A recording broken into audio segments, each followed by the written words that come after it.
सबको जय मसीह की। तो कैसे हैं आप लोग? दुआ करती हूँ सब अच्छे हों। तो आज हम बात करेंगे अशुद्ध हम मतलब मनुष्य को ऐसी क्या चीज़ें हैं जो अशुद्ध करती हैं। ऐसा क्या है जो मनुष्य को मतलब अशुद्ध करता है और मनुष्य को बुरा करता है या अपने अंदर से मैला करता है, ऐसी क्या चीज़ है। तो आज हम बाइबल में से पढ़ेंगे मनुष्य को क्या अशुद्ध करता है। तो जो हमारी पहली आयत है वो हम निकालेंगे नए शास्त्र में से मत्ती 15 की 10। तो 10, 11, 12, 15 हम पढ़ेंगे। तो उसमें लिखा है, तब उसने लोगों को अपने पास बुलाकर उनसे कहा, सुनो और समझो। तो इस आयत में जो सबसे बड़ी बात है उसमें ये है कि लोगों को उन्होंने अपने पास बुलाकर, मतलब किसने? यीशु मसीह की बात हो रही है। तो वो पहाड़ पे बैठे थे और उन्होंने लोगों को अपने पास बुलाया और कहा, सुनो और समझो। मतलब सुनो और समझो भी साथ में कि वो कहना क्या चाह रहे हैं। तो उन्होंने कहा कि 11वीं आयत में देखेंगे हम, जो मुंह में जाता है वह मनुष्य को अशुद्ध नहीं करता, पर जो मुंह से निकलता है वही मनुष्य को अशुद्ध करता है। तो इसमें कहने का मतलब ये है कि जो भी मनुष्य के मुंह में जाता है उससे मनुष्य अशुद्ध नहीं होता। आपने सुना होगा कुछ लोग कहते हैं, तूने ये खा लिया, तूने वो खा लिया, ऐसा खा लिया, वैसा खा लिया, तो अशुद्धता हो गई। ऐसा अशुद्धता इसमें जो जीसस हैं, जो यीशु मसीह हैं, वो ये कहना चाहते हैं कि जो अशुद्धता है वो कुछ खाने से नहीं होती है। अशुद्धता किस चीज़ से होती है? पर जो मनुष्य के मुंह से निकलता है वही मनुष्य को अशुद्ध करता है। मनुष्य के मुंह से क्या निकलता है? मनुष्य के मुंह से निकलता है चोरी की बातें, झूठ की बातें, निंदा की बातें, और किसी के लिए बुरा सोचने की बातें, किसी के लिए कुड़कुड़ाना, किसी के लिए घटिया, मतलब कोई भी चीज़ अगर हम बुरी करने वाले हैं तो हम उसे अपने मुंह से बोलते ज़रूर हैं, क्योंकि जो हमारे मन में होता है वो हमारे मुंह पे आता है। फिर उसके बाद दूसरी आयत 15वीं आयत में लिखा है, यह सुनकर पतरस ने उससे कहा, यह दृष्टांत हमें समझा दे। मतलब जो उनके 12 चेले थे यीशु मसीह के, उनमें से एक पतरस था जो उनका चेला था। उसने कहा कि ये दृष्टांत तूने किस बात पे कहा है कि हे गुरु ये हमें समझा दे। तो उस पर परमेश्वर कहते हैं, उसने कहा, यीशु मसीह ने कहा, उसने कहा, क्या तुम भी अब तक ना समझ हो? मतलब परमेश्वर की संगति में रह के भी परमेश्वर जो क्या यीशु मसीह क्या करते थे, ज़्यादातर बातें दृष्टांत में समझाते थे। तो ये भी एक दृष्टांत दिया था उन्होंने। तो उनके चेले बोले कि हमें समझ में नहीं आए, हमें समझा दे। तो जीसस उस बात पे कहते हैं कि क्या तुम अभी तक ना समझो कि तुम्हें ये चीज़ समझ में नहीं आई? फिर 17वीं आयत में देखेंगे, क्या तुम नहीं जानते कि जो कुछ मुंह में जाता है वह पेट में पड़ता है और संडास से निकल जाता है। अब इसमें जीसस ये कहना चाहते हैं कि मनुष्य का क्या होता है कि मनुष्य कुछ भी खा ले, वो आपके पेट में जाएगा और वो पेट से बाहर निकल जाएगा संडास के जरिए। ठीक है, तो परमेश्वर यही यहाँ पे जीसस जो है वो यही बताना चाह रहे हैं कि मुंह से कुछ भी आप खा ले उससे आप अशुद्ध नहीं होते। तो अशुद्ध किस चीज़ से होते हैं? तो उसमें आगे उन्होंने बताया, पर जो कुछ मुंह से निकलता है, ये 18वीं आयत है और इसमें लिखा है, पर जो कुछ मुंह से निकलता है वह मनुष्य के मन से निकलता है और वही मनुष्य को अशुद्ध करता है। तो हमें अशुद्ध क्या करता है? जो हमारे मुंह से निकलता है। हमारे मुंह से ही निकलती हैं सारी बातें। आपने देखा, अगर हम किसी की चुगली करेंगे तो हमारे मुंह से, ठीक है, अगर हम किसी की निंदा करेंगे तो हमारे मुंह से, अगर हम किसी का ठट्टा उड़ाते हैं तो वो भी हम अपने मुंह से करते हैं। ठीक है, कुछ भी हम करेंगे तो वो हमारे मुंह से ही होता है। अगर हम किसी का दिल भी दुखाते हैं तो वो अपने मुंह से ही दुखाते हैं। ठीक है, तो वह मन से निकलता है। अब जो हमारे मन में होगा वही मुंह में निकलता है। कुछ लोग बोलते हैं ना ऐसे कि अरे मन की बुरी नहीं है, बस वो मुंह की बड़बोल है। बट ऐसा नहीं होता है। जो आपके मन में होता है वो आपके मुंह पे होता है। तो इससे आपका पता चलता है कि आपके मन में एग्जैक्टली है क्या। ठीक है, और वही मनुष्य को अशुद्ध करता है। तो जो मुंह से निकलता है वो आपके मन से निकलता है और वो मनुष्य को अशुद्ध करता है। अब 19वीं आयत में लिखा है, क्योंकि बुरे विचार, हत्या, परस्त्रीगमन, व्यभिचार, चोरी, झूठी गवाही और निंदा मन ही निकलती है। अब मैंने आपको अभी बताया था कि क्या चीज़ें हैं जो मन से निकलती हैं। तो उसी के अंदर लिखा है, क्योंकि बुरे विचार, बुरे विचार, हत्या, पर स्त्रीगमन, मतलब किसी और को देखना, उसके लिए बोलना। लड़कों को आजकल देखा आपने कमेंट करते हैं, लड़कियां भी करती हैं, ऐसा नहीं है कि सिर्फ लड़के करते हैं, लड़कियां भी करती हैं। किसी भी लड़के या किसी भी लड़की को देख के कमेंट करना, ठीक है, वह विचार करना, चोरी करना, झूठी गवाही देना किसी के विरुद्ध, और निंदा करना मन ही मन से निकलती है। ये मन ही से निकलती है। अगर कुछ भी चीज़ हम बोलते हैं या करते हैं तो यीशु मसीह कहना चाहते कि वो चीज़ हमारे मुंह से जो निकलती है वो हमारे मन की चीज़ होती है, जो हमारे मुंह से निकलती है, क्योंकि पहले ख्याल मन में आता है, फिर वो मुंह से निकलता है। ठीक है, यही है जो मनुष्य को अशुद्ध करती है, परंतु हाथ बिना धोए भोजन करना मनुष्य को अशुद्ध नहीं करता। यही बातें हैं जो हमें अशुद्ध करती हैं। हाथ बिना धोए खाना खाना हमें अशुद्ध नहीं करता। हम कुछ खाते हैं, कुछ लोग कहते हैं ना लहसुन नहीं खाना, प्याज नहीं खाना, बहुत सारे आपने देखा है कई लोगों के उसमें ये प्रॉब्लम होती है कि ये नहीं खाना, वो नहीं खाना, तुम अशुद्ध हो जाओगे।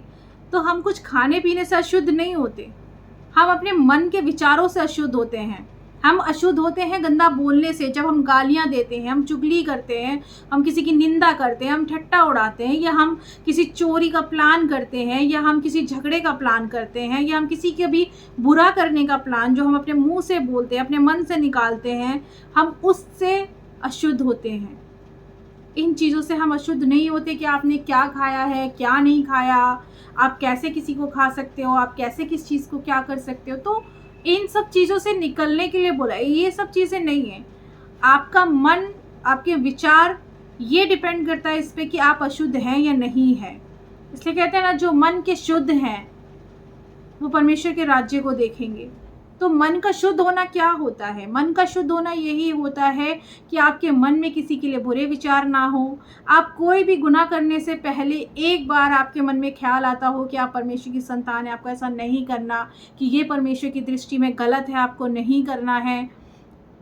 तो वो चीज़ें हमें अपनी लाइफ में लेके चलनी है, और इन चीज़ों को अपनी लाइफ से निकालना है कि ऐसा करेंगे तो ऐसा हो जाएगा। नहीं, किसी का दिल मत दुखाइए, किसी को गलत मत बोलिए, चुगली मत कीजिए, कोई भी ऐसी गलत बात अपने मुंह से किसी के लिए क्या, अपने लिए भी मत निकालिए। क्योंकि कहा है ना, मृत्यु और जीवन आपकी जीभ में है। ये भी आपने सुना ही होगा, वचन में लिखा है। तो मुंह से अच्छा बोलिए, क्योंकि आप अच्छा बोलेंगे तो अच्छा होगा आपके साथ, राइट। उसके बाद हम जो आयत पढ़ेंगे, उसके बाद जाएंगे हम मत्ती 12 में। मत्ती 12 में हम पढ़ेंगे, हे सांप के बच्चों, तुम बुरे होकर कैसे अच्छी बातें कह सकते हो, क्योंकि जो मन में भरा है वही मुंह पर आता है।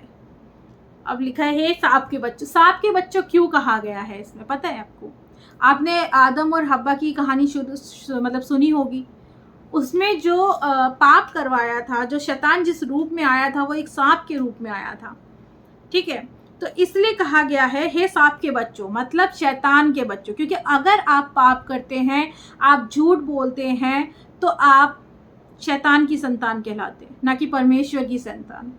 ठीक है, तुम बुरे होकर कैसे अच्छी बातें कह सकते हो, मतलब उनसे कह रहा है परमेश्वर कि तुम बुरे होकर कैसे अच्छी बातें कह सकते हो, क्योंकि जो मन में भरा है वही मुंह पर आता है। ये उन लोगों के लिए है जो आपके मुंह पे तो बहुत चिकनी चुपड़ी बातें करेंगे कि हाँ जी, उनको आपका बहुत ख्याल है, आपका बहुत ध्यान रखते हैं वो, और उनसे अच्छा कोई है नहीं, लेकिन पीठ पीछे वही आपके लिए गलत बोल रहे हैं, आपकी चुगली कर रहे हैं, आपको नुकसान पहुंचाने की कोई भी बात हो, जो भी उनके मन में हो, या कुछ भी आपके लिए गलत, आपका ठट्टा उड़ाया जा रहा हो, मजाक उड़ाया जा रहा हो, कुछ भी किया जा रहा हो।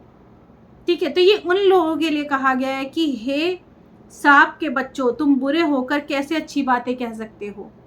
कुछ लोग कहते हैं, आपके मुंह पे आपको दिखाएंगे कि वो बहुत अच्छे हैं, उन्हें आपकी केयर है, और पीठ पीछे वो आपके साथ गलत करने की सोच सकते हैं, आपके साथ गलत कर सकते हैं। तो जो मन में भरा है वही मुंह पर आता है। तो तुम कैसे कर रहे हो ये उन दोगले लोगों से परमेश्वर पूछ रहा है कि तुम कैसे कर रहे हो ये। ठीक है, तो ऐसे लोगों से भी आप सतर्क रहें, और सही बताऊं तो परमेश्वर की दृष्टि में निरंतर बने रहें, ताकि ऐसी संगति से परमेश्वर आपको बचा के रखे। और आप पवित्र आत्मा से प्रार्थना करें कि आपको ऐसी संगति से बचा के रखे, क्योंकि पवित्र आत्मा आपको हमेशा गाइड करेगा और आपके साथ अच्छे लोगों को जोड़ेगा। आप परमेश्वर से मांगिए कि मुझे अच्छी संगति दे परमेश्वर, मुझे अच्छे लोगों में बैठाए, अच्छी बातें सिखाए, ताकि ऐसी जो बुरी संगति है, ऐसी जो बुरे लोग हैं, जो भी बुरी चीज़ें हैं, वो हमारी ज़िंदगी से थोड़ी दूर रहे। परमेश्वर किसी से आपको नफ़रत करना नहीं सिखाता, लेकिन आपको बुरी संगति से बचाना वो जानता है। आप इंसान को नहीं परख सकते, पर वो मनों का जांचने वाला परमेश्वर है, वो सबको जांचता है। और ये बात आपके लिए भी निर्भर होती है कि अपने मन में किसी के लिए कड़वाहट, किसी के लिए भी कोई भी किसी भी तरीके की हानि की बात ना रखें। जो आपको मन में है, अगर आपके मन में किसी को लेके बुरे विचार आते हैं, या आप किसी पे गुस्सा हैं, या आपको कोई पसंद नहीं है, तो परमेश्वर से प्रार्थना कीजिए कि आपके अंदर की जो ये नेगेटिविटी है, जो आपको गलत साबित कर रही है, या जो आपको परमेश्वर से दूर कर रही है, परमेश्वर की संतान होने से रोक रही है, तो उस चीज़ को परमेश्वर हमारे अंदर से ख़त्म करे। क्योंकि ऐसा कुछ नहीं है जो परमेश्वर नहीं कर सकते, क्योंकि वो असंभव को संभव करने वाला परमेश्वर है। तो ऐसा कुछ नहीं है कि जो बदल नहीं सकता। उसके बाद भला मनुष्य मन के भले भंडार से भली बातें निकालता है। देखिए, भला मनुष्य जो होता है ना, वो मन के भंडार से भली बातें निकालता है। अगर कोई सच में भला इंसान होगा, वो कभी आपको बद्दुआ नहीं देगा, वो कभी आपको गलत शिक्षा नहीं देगा, वो आपके लिए कभी गलत नहीं बोलेगा, क्योंकि वो भला मतलब भला जन है, और वो परमेश्वर का जन है। ठीक है। न्याय के दिन हर एक उस बात का लेखा देंगे। न्याय के दिन हर एक उस बात का लेखा देंगे। आज आप जो भी कर रहे हैं पृथ्वी पे, आज आप यहाँ पे जो भी कर रहे हैं, लेकिन जब न्याय का दिन होगा तो आपने क्या अच्छा बोया है, क्या बुरा बोया है, वो आपको ही काटना है। उसका लेखा आपको ही देना है, किसी को नहीं देना। इसलिए किसी के लिए भी गलत सोचने से पहले, बुरा सोचने से पहले, एक बार न्याय के दिन के बारे में सोच के चलिएगा कि जब इंसाफ होगा तब क्या होगा। तब परमेश्वर जब आपसे पूछेगा कि आपने क्या किया, तो आपके पास उस दिन के लिए जवाब है। क्या आपके पास आज भी आपका मन जानता है कि अगर आज आपकी आंखें बंद हो तो वो कहाँ खुलेंगी, स्वर्ग में या नर्क में? आपको इस चीज़ का भी अंदाज़ा है या नहीं? ठीक है, तो इस चीज़ों के बारे में सोचिए। कुछ भी गलत करने से पहले इस चीज़ के बारे में सोचिए कि अगर आज कुछ होता है तो हम कहाँ जाएंगे, हमारा क्या होगा। यहाँ पे आप एक सीमित टाइम के लिए हैं और एक सीमित समय के लिए हैं, लेकिन अनंत जीवन में आप सीमित टाइम के लिए नहीं हैं, वहाँ पे आप अनंत जीवन के लिए हैं। तो अब आप डिसाइड कीजिए कि आपको कहाँ जाना है। इस तरफ जाना है जहाँ पे आपका झूठ, निंदा चलता है, व्यभिचार चलता है, चोरी चलती है, या फिर कुछ ऐसा जहाँ मतलब यीशु मसीह के चलाए रास्ते पे चलना है आपको, जहाँ पे आपको अच्छी बातें, भला मनुष्य बनने की शिक्षा मिलती है। ठीक है, क्योंकि तुम अपनी बातों के कारण निर्दोष और अपनी बातों के कारण दोषी ठहराए जाओगे। देखो, अब इसमें वही बात आ गई कि आप अपनी ही बातों के कारण दोषी ठहराए जाओगे और अपनी ही बातों के कारण निर्दोष ठहराए जाओगे। तो ये किस पे डिपेंड करता है? ये आप पे ही डिपेंड करता है कि आपको क्या करना है, कैसे करना है। और अगर आपको समझ में नहीं आता है कि आपको किस रीति से चलना है, तो इतना आप भी जानते हैं कि बुराई करना गलत है, चोरी करना गलत है, पर स्त्री गमन मतलब किसी और की बीवी या किसी भी स्त्री पर नज़र डालना खराब बात है, व्यभिचार करना गलत है। आज बच्चे ऐसी वेबसाइट चला रहे हैं जहाँ पे गंदी मूवीज़ और इन सब चीज़ों को देखते हैं, तो ये आंखों से व्यभिचार। आपने चाहे किसी के साथ कुछ किया है या नहीं, लेकिन अगर आपने इन आंखों से देखा है उस चीज़ को, अगर आपने उस चीज़ को फील किया, तो आपने व्यभिचार किया है। ठीक है, और शैतान यही हमारी ज़िंदगी में सबसे ज़्यादा काम कर रहा है यूथ के बीच। जो हमारा आज का यूथ है, वो सबसे ज़्यादा क्यों इतना ख़राब होता जा रहा है? वो सिर्फ इसी वजह से हो रहा है क्योंकि आजकल बच्चे हर चीज़ में मतलब प्यार की डेफिनेशन एक अलग चीज़ से दी गई है और आज की जो डेफिनेशन है वो बहुत अलग तरीके से कर दी गई है। ठीक है, आपने मैंने पहले भी अपनी एक वीडियो में कहा था कि आपने देखा था आज के टाइम में प्यार की डेफिनेशन ये हो रही है कि कोई गर्लफ्रेंड अपने बॉयफ्रेंड को काट के और सूटकेस में पैक करके रख देती है, कोई बॉयफ्रेंड अपनी गर्लफ्रेंड को रख देता है, कोई किसी के साथ मतलब रिलेशन बना के उसको प्रेग्नेंट करके छोड़ देता है, उसके बाद उसे कोई मतलब नहीं होता। तो इन चीज़ों से बचिए। ठीक है, जीवन साथी सबको परमेश्वर देगा, अच्छा देगा। आप मांगिए, आपको अच्छा जीवन साथी, प्यार करने वाला साथी मिलेगा, चाहे वो लड़का हो या लड़की हो, कोई भी हो। ठीक है, तो उस चीज़ के लिए आप टेंशन मत लीजिए, वो परमेश्वर के हाथ में छोड़ दीजिए। बस अपने जीवन को एक सही ट्रैक पे लाइए। और वो सही ट्रैक आपको कहाँ से मिलेगा? सही ट्रैक मैंने आपको बताया कि आप यीशु मसीह के चलाए रास्ते पे चलिए, क्योंकि जीसस ने जो रास्ता हमें दिखाया है वो उद्धार का रास्ता दिखाया है। वो इसलिए दिखाया है ताकि हम सच्चाई के रास्ते पे चल सकें।